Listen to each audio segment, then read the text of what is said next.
Hello, and we are Geeks Assembled. And today we are talking about a 1982 movie, a Jim Henson production, directed by Jim Henson and Frank Oz.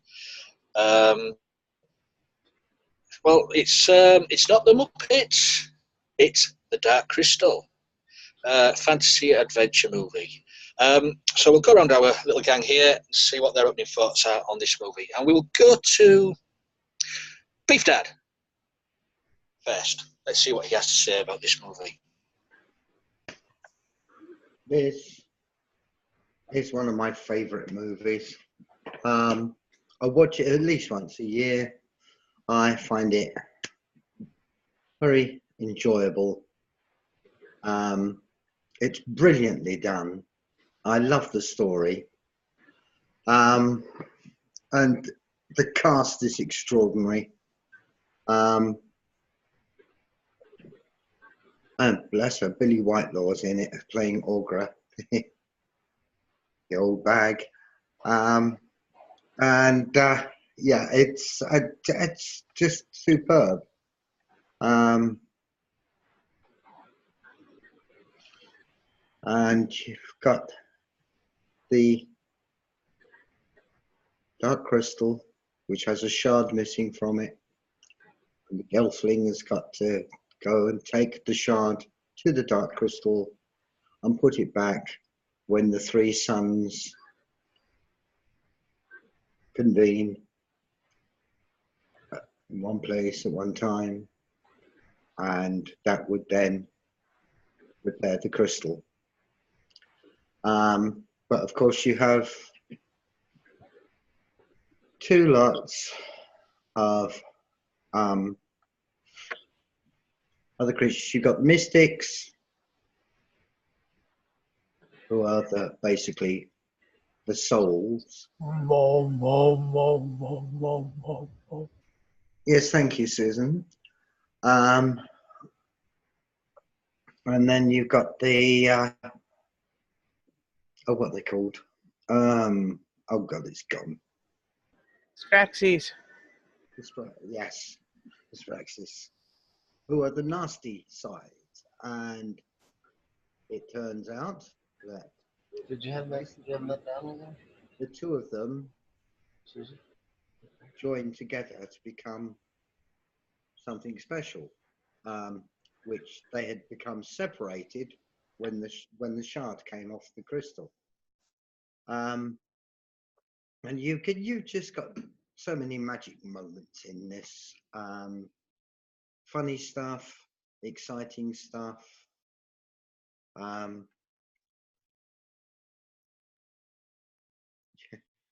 Quite a different bunch of.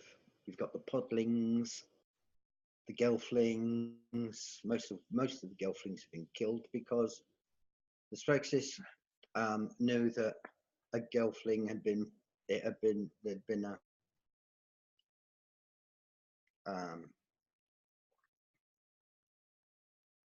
thing to say that a Gelfling would be the one who repaired the Dark Crystal, and if you repaired the Dark Crystal, of course the Skeksis would no longer rule the world.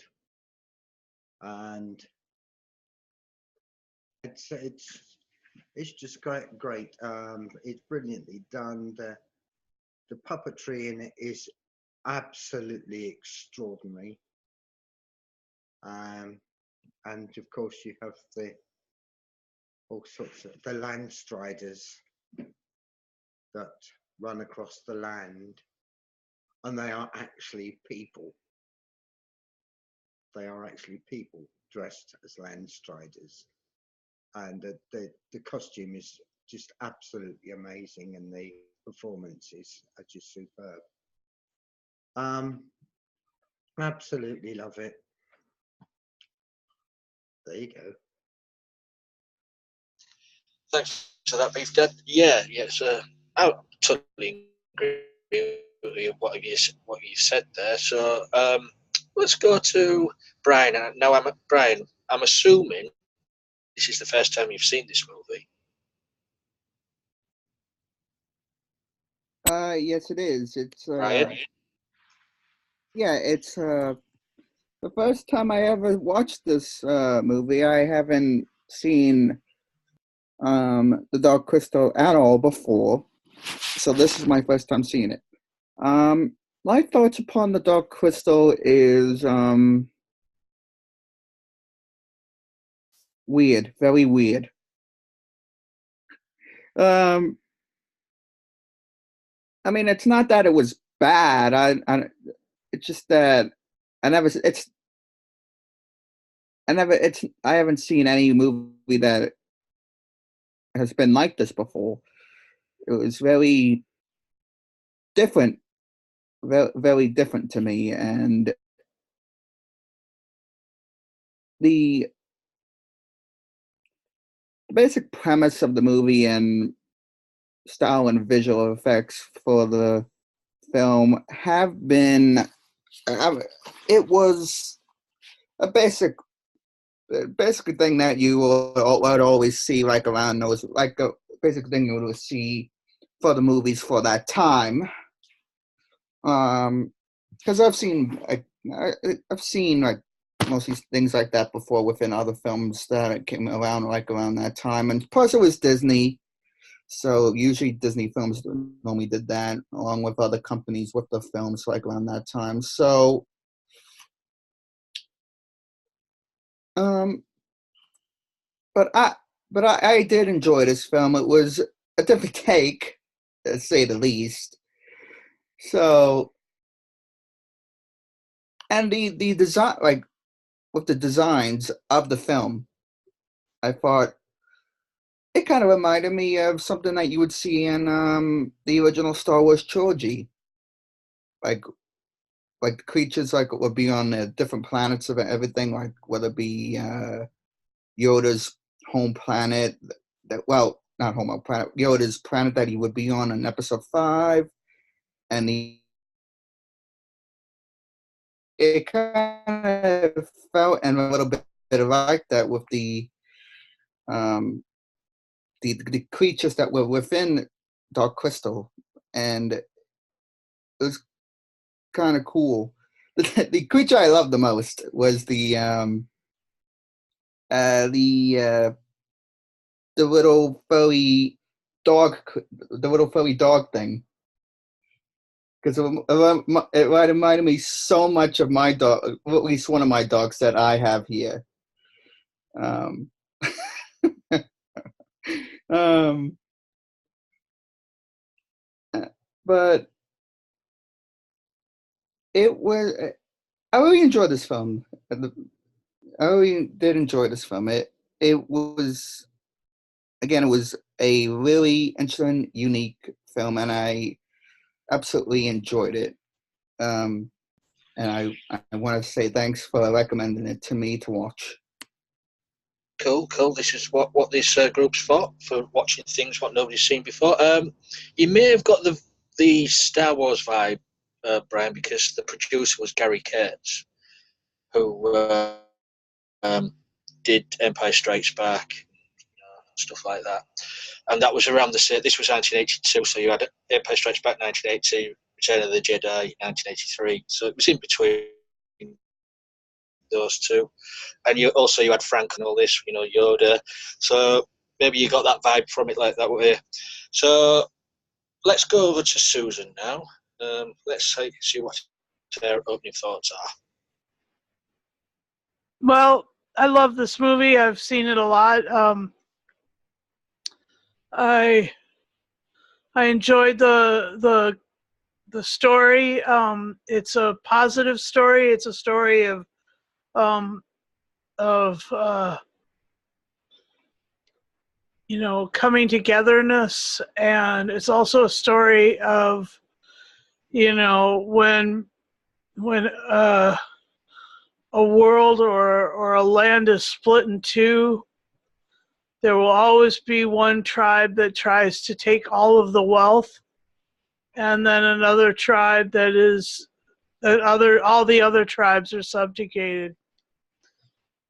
And I like the vibe. I love the visual stuff. I love the story. I mean, it is in the vein of Neverending Story and Labyrinth and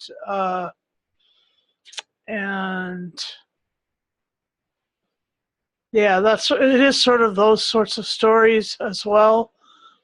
But Jim Henson is super creative. He's like what St. Vincent de Paul said. He's in creative to infinity. He's a real amazing mind, and he has created worlds and Jen's story when Jen meets his what's his female counterpart's name? Anybody?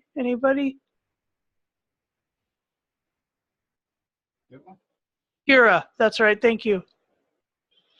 And when he meets her, and he's in that boggy place, and all of the thousands and thousands of creatures in that, each one different, each one unique. I mean, that was amazing. And then, the castle where, I mean, that was also really amazing. And those bugs, they gave me the vibe of the Zarbi in the web planet on Doctor Who. Here were these great big huge bug creatures controlled by a force that was anyway. So that was amazing. And yeah, so I mean, it had a lot of different sort of feels and stories. It was more a feeling story than it was I mean, the adventure was there, but I mean, once you'd seen it once, the adventure becomes more of a feeling. And I go back to that story once in a while to catch the vibe and the feeling of it. And I love it. I like it. I love it. Here's Alex, because he was just happened to be in the room, and so he did see the story, even though he wasn't exactly interested in it. So you may hear a different opinion from him completely than myself. Yeah, I never liked it. I do like Labyrinth a lot, so that is sort of interesting, and it is basically from almost the same producers and the same school. I think that might be the other reason why I don't like it, because everything kind of looks like birds or lizards or some sort of weird, dinosaur-looking type of thing. And I really don't want to see a movie like that, to be honest. It was well made. It was intelligent. It does make a change from the action, buddy cop, teenage comedy nonsense that we had at the time. But yeah, I'd rather watch Empire Strikes Back or The Muppets or something like that. Labyrinth is a little different because you have Jennifer Connelly, you have you have David Bowie.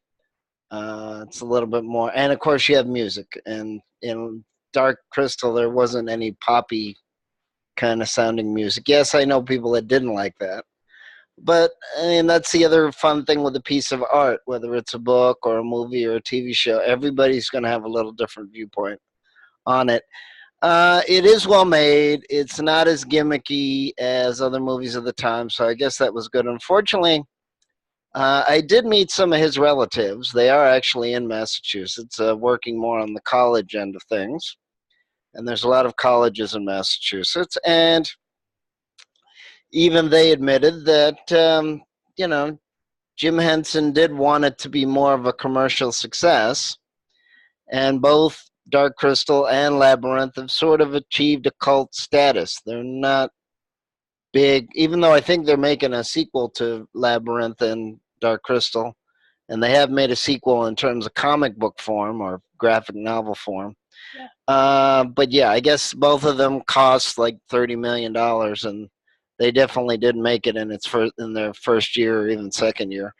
But that's the other thing. I mean, not everything has to be a blockbuster. Not everything has to be, $800 million guaranteed. And that wasn't the attitude back then, also.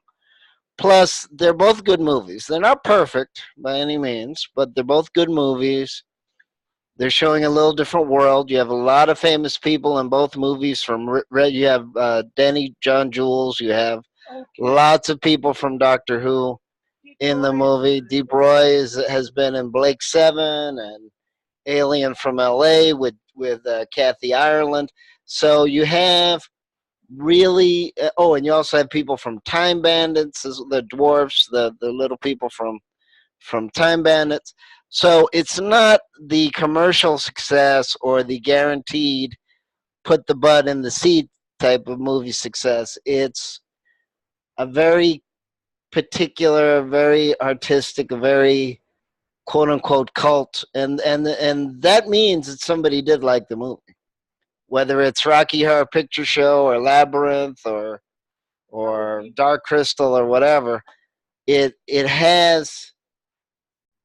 not just a famous movie because it has one famous person in it, or it has one movie because, like other movie stars we can mention, they have 50 films a year. This is a movie that is intellectual, but it's slow moving. It's different. It doesn't look like every other movie in the whole universe, and it's not meant to be. That being said, I want Labyrinth. I don't want Dark Crystal. But like I said, even the Henson family admitted that Jim Henson's been around since the 40s. He died, unfortunately, in the 90s, also because he didn't believe in seeing a doctor. And that was also his belief system as well. And his family, also had to deal with, from the 80s to the middle 90s, as to what was going to happen with his creations and his properties and all that. And they didn't go into detail, but they admitted that they were contacted about it and all that. So that's his daughter, his sons, other people that that they knew right now. But I'm talking about the late 80s, early 90s, because they were working for a local college in Massachusetts area. But I'm Labyrinth all the way. I'm with the old school Muppets all the way from the 70s to the mid 80s. And I'm glad that he was around, and I'm glad he invented Kermit and Ernie and all these other weird characters. So, but the ones that look cute, not the ones with the bony fingers. Thanks for that, Alex. Right, going back to the Dark Crystal. And when we do get eventually around to doing the Labyrinth, you can skip that cast because you've talked about it already.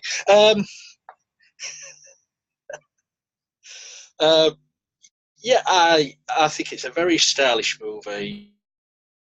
The creature shop, what created these puppets, the design of them are brilliant. The Skeksis, and the others, and the little fairy thing, Brian, Fizzgig, yeah, that's one of my favourites. I do like Fizzgig. Fizzgig throwing a tantrum, I do like that. And it has been said, it's not all action. It's telling the story, and it's slowly telling the story. It's not all fast paced, which it doesn't need to be fast paced. Not every movie needs to be fast paced. The only thing, I've got one little major gripe, is the two main lead characters puppets. The Gelflings. The design of them. I know they're supposed to look like elfin creatures, but I think they could have put more effort into the looks of the Gelflings, because it looked like all the effort went into all the other characters. Features just seem to be a little bit bland for me. I know we're talking puppets here, but you know what I mean. It just seemed a bit bland, the features of those two main characters. And for being two of the leading characters, I think they should have just added a little bit more spark to those two. I enjoyed it. It's a good movie to sit down and watch. So, any favourite moments or things you didn't like? Little gripes. We'll go back to Beef Dad.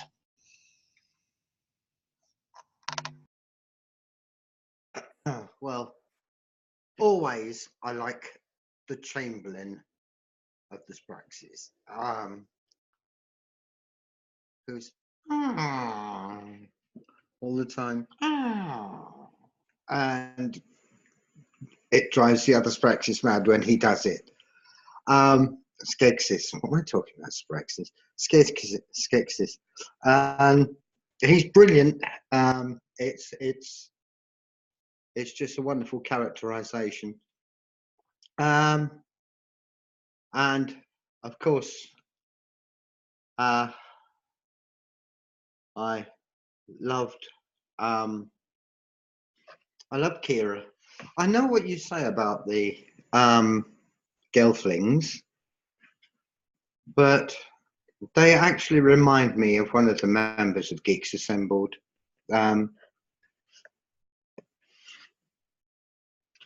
Who unfortunately is not here tonight because he's not feeling well. Also, Augra, the old bag, that's the secret keeper. Which Gelfling reminds you of that person? Which Gelfling? The male or the female? The male. Yeah. Oh, right. Yeah, but yeah, Billy Whitelaw did the spot. Frank Oz himself did the puppetry on her, and Billy Whitelaw did the voice. If you're going to have a star doing a voice like this, goodness sakes, Billy Whitelaw. She's just brilliant in it. As you say, I loved Fizzgig. I loved it when he was chasing around underground. That was just brilliant. Looking for Kira, who was his owner, trainer, whatever you want to call it, and he was chasing around trying to find her. That was brilliant. But of course, I loved the way that they were exposed to they did it to podlings, but they also tried to do it to Kira, exposed her to this crystal thing which actually took out her life essence, and then the life essence would be drunk by the emperor of the Skeksis, and that would help him stay young. Yeah, it was really good. I love the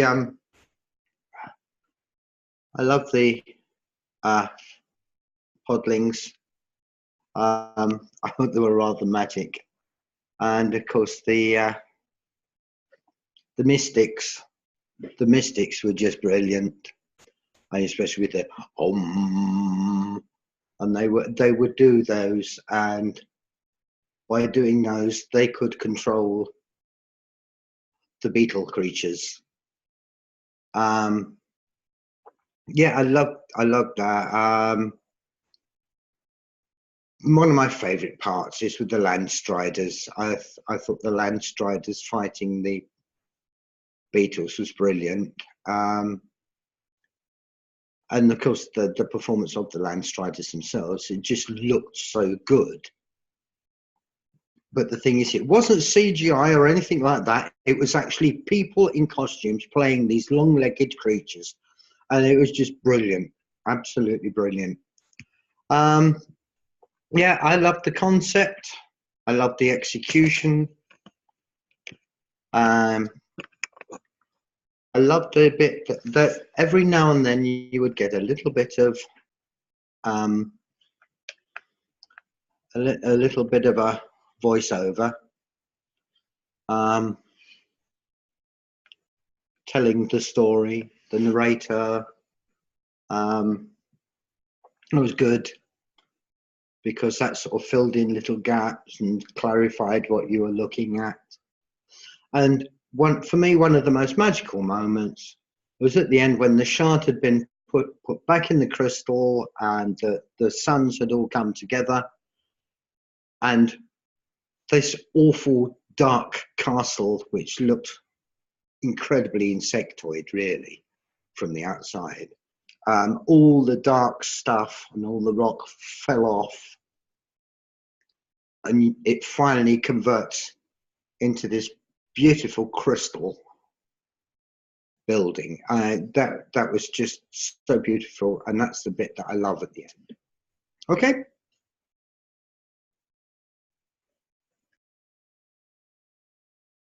Thanks for that, Beef Dad. Yeah, I mean, you say Billy Whitelaw, yeah, brilliant actress in a day. I mean, there is some other voice actors in this. I mean, I'm not sure if it is the person Lisa Maxwell's credited as voice acting in this. Now, I don't know if it's the same Lisa Maxwell that we all know in the UK, our TVs.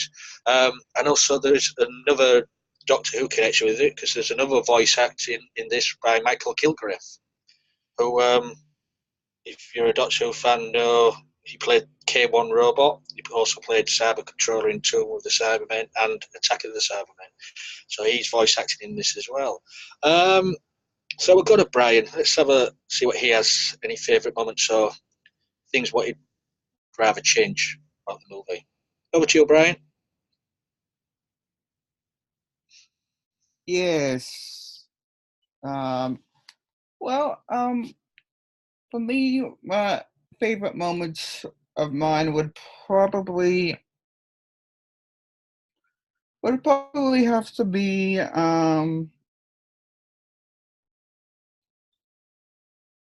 the scene from when the scene from when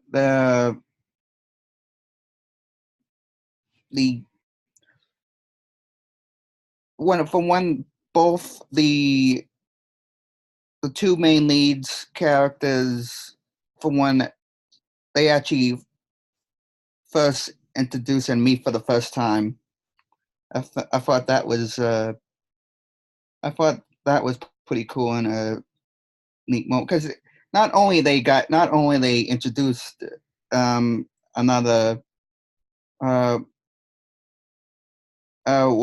what's the species again? I forgot. Anybody? What, the Gelflings? The Gelfling?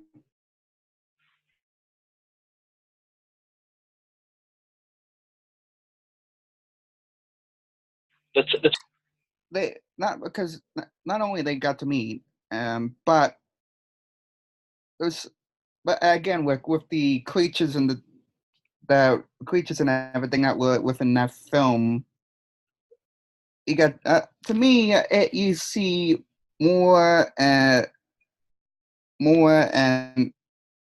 any design and the creature within that scene. So I thought that was pretty cool. My second probably favorite scene is when they're on the way to the castle, and they're all surrounded by like the all the creatures and everything. So and then they end up jumping off the cliff, and they fly down and everything. So I thought that is my second favorite moment. And I think my third and final and probably most terrifying moment, because it was a little bit terrifying, is when they have the creatures held within the chair and have their like essence and mind sucked out of their head and brain and everything, and they just shrivel and shrink and grow old or what everything. So I thought that was like really terrifying to be within a movie like that, or a movie like this rather, back then, because like what was this rated PG, and it was like a Disney film. Does anybody? Was it? Yeah, yeah. It's a PG. Yeah, I agree with you there, Brian. I mean, if anybody at the time were going to the cinema to see this, um, that we're young little kids. There is some scenes in this what are a bit, Terrifying. horrific for children. Really, I think, to be honest. But for me, I love it. I love it. But these little kids expecting a little fantasy movie. There is some dark scenes in it. I totally agree. Yeah. Is that it, Brian? You were Yeah. finished, or you want to have any Absolutely. more? Yeah. All right. Okay. Right. We'll move over to Susan now. I kind of agree with Brian. I like when the Kira and Jen meet, because they do this thing where we're shaking hands, where they share all the memories and all of their whole story with each other. That was really cool. It's like one of those gab sessions that you get on with your person that you first meet and fall in love with. It's kind of like, you can't stop talking until you can't stop talking anymore. It's fun. Anyway, so that bit was cool. The other bit really that I love always is in Agra's little observatory. All of her whirling space uh, designs, the mechanics of that mobile are fantastic. Oh my gosh, it's so cool. It really does make it very unworldly. It's very different. And Agra was really cool. Agra had lots of insight, but she had no time to give it away. And so that's got to be my favorite moment for those two. I agree with Beef Dad when the castle is transforming to a crystal castle from the sort of lumpy clay castle. That's also really interesting and really intricate and cool. Anyway, boy, these Kurtz and Hansen can tell, and Oz can tell a story. Oh my heavenly days! Anyway, here's Alex. Do you have a favorite moment? I like it when the what is it, Billy Whitelaw. I like her. That's what I was saying. And she was also in Labyrinth. I mean, it really sounds, and the puppet looks exactly the same. Where she shows up, she kind of tells them off and doesn't really get punished. She tells these lords or whatever they are, Lord Birds, Lord Lizard Birds, whatever they are. And then also in Labyrinth, when she's sort of the junk lady, and she, goes to Jennifer Connelly, here's your bear, here's your stuff, oh, don't you like that, and all that stuff. So it was it reminded me very much of that. Agra rules. That's all we from the love seat think. Yeah, I do like that character. Yeah, where she checks out her eye just to have a closer look. Yeah, I'm just amazed. Yeah, the storytelling is brilliant, but I just like the sets and the creature designs.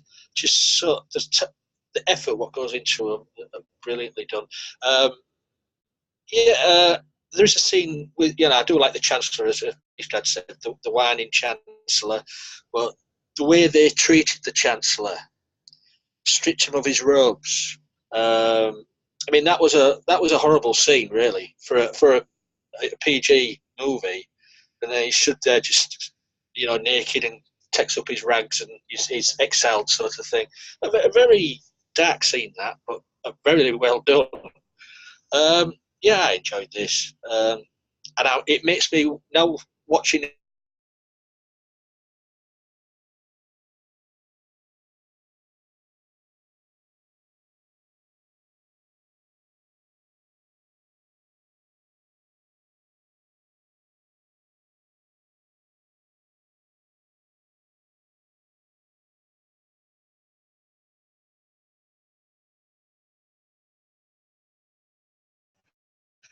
But the trouble is with prequels is you know the outcome if you've seen the movies, or you know what's going to happen in the end. This is where prequels sort of fall on the face, but we'll have to see. Anybody else? Anything else to say before we go to final say and score? Go on then, Brian. Go on.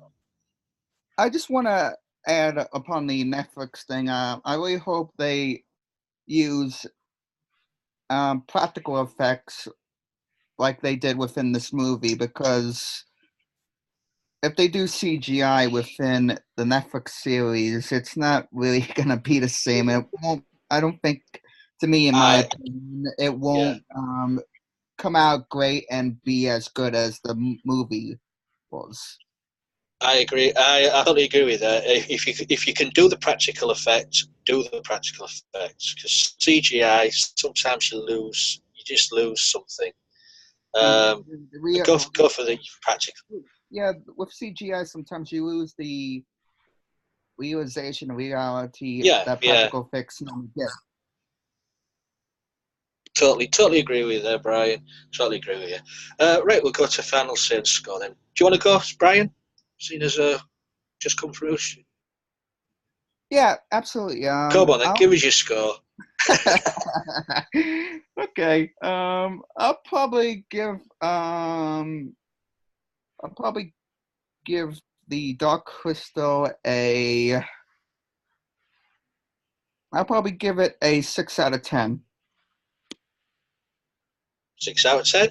Okie dokie. We'll go to Beef Dad.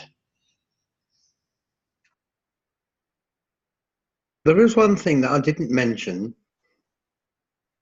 and that is Kira bears an astonishing resemblance to Katie Manning as she looks now. And it was just extraordinary. I mean, obviously, I didn't think that when I first saw this thing, because I hadn't met Katie Manning, but I met Katie Manning last year, and it's amazing how much Kira reminds me of Katie Manning. I mean, they're both beautiful. They both have this lovely smile, and yeah, I must send her a tweet about that.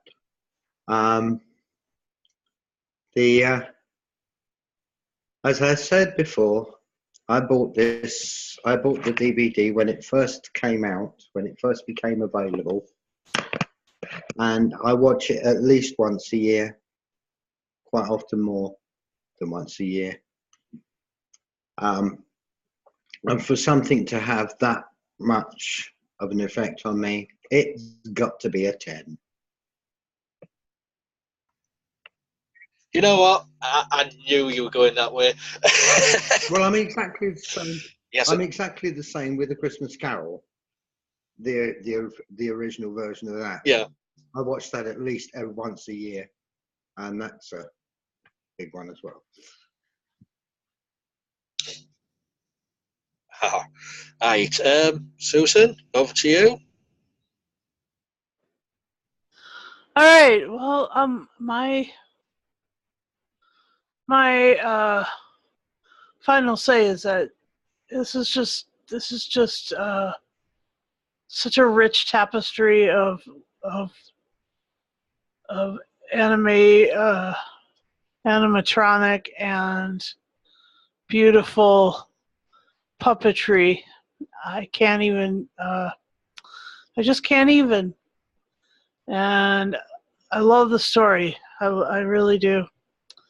And so I will agree with Beef Dad, and I will give it 10 unified Skeksis and mystics creatures out of 10, because none of them have died in this person's idea. They're all just part of the same sort of, fiery white mythos. Anyway, here's Alex. I know a lot of people that love this movie. I do not. I know over 10 people that would give this a 9 at least, I'll give it a 7. I prefer Labyrinth. But again, they did very good things for the time, and they did try to be a high fantasy, and it wasn't Lord of the Rings, and they did work very hard at the movie. It just didn't. It's not for me. I prefer Labyrinth. But as I said, there's sequels in the comic books and graphic novels and all that. So as long as you're not paying $40 for it, I'm sure I know there's a lot of people that did like it. I even knew people in the movie theater that said, they wanted to see something different. So I do know a lot of people that were fans of this and the Neverending Story and other similar types of movies. Thanks for that, Alex. You say I only had one little minor gripe with this, and that was the detail to the Gelflings' feet, to the design of the Gelflings. Everything else is brilliant. So I'm going 9.5 physics. So it's not a bad score from me, So everybody enjoyed it, apart from Alex. He prefers Labyrinth, as we have found out in this cast. All right, Alex? We'll get round to Labyrinth one day. So, Alex, thank you guys for joining and talking the Dark Crystal. You guys out there, wherever you're watching this, we're on Twitter, we're on Facebook, we're on YouTube, we're all over the place. If you want to join us and want to be in the cast or just want to join our group, get in touch. It's easily. We'll welcome you with open arms as long as you're not crazy person. We'll welcome you with open arms because we've had enough of crazies. We're just separating ourselves from the crazies. This is why Alid, our normal host, is not here today. So, on that note, we'll bid you farewell, and until next time, be seeing you.